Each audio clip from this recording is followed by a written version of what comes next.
Monitor చేయడం జరుగుతుంది.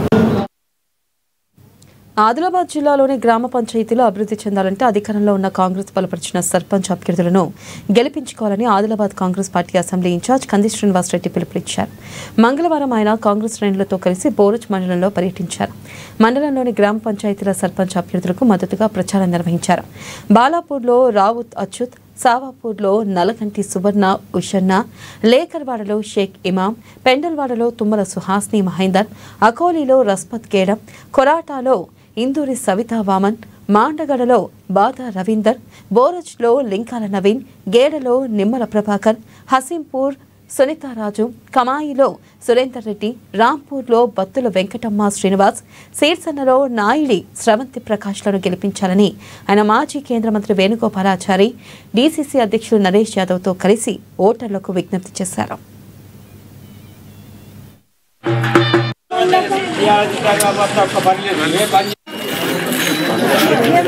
బోరజ్ మండలం ఆకోలి గ్రామ సర్పంచ్గా గెడాం రాష్ట్రపతి గారిని మిగతా వార్డు మెంబర్లని భారీ మెజార్టీతో కాంగ్రెస్ పార్టీ బలపరిచినటువంటి అభ్యర్థిని భారీ మెజార్టీతో గెలిపించాలని ఆకోలి గ్రామస్తులందరూ కూడా చేతులు జోడించి విజ్ఞప్తి చేస్తూ ఉన్నాం.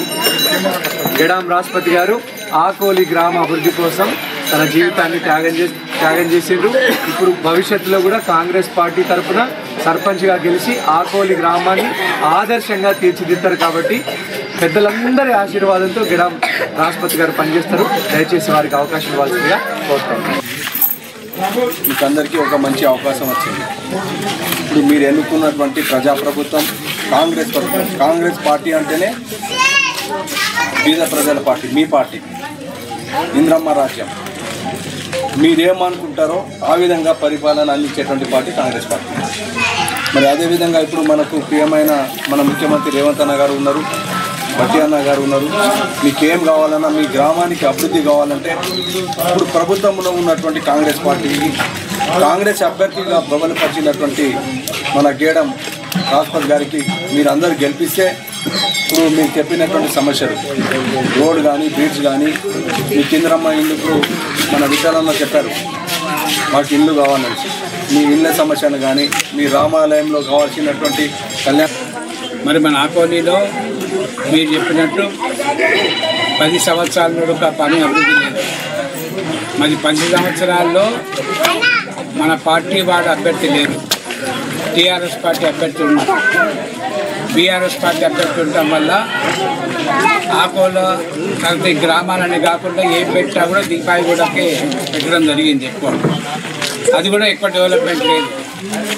కాకపోతే వాళ్ళు అధికారం వచ్చిండ్రు, అధికారంలో ఉన్నారు కనుకనే మేము ఆ పార్టీ నుంచి పనులు అవుతలేవని చెప్పేసి అందరం కూడా కాంగ్రెస్ పార్టీకి పోయినాం.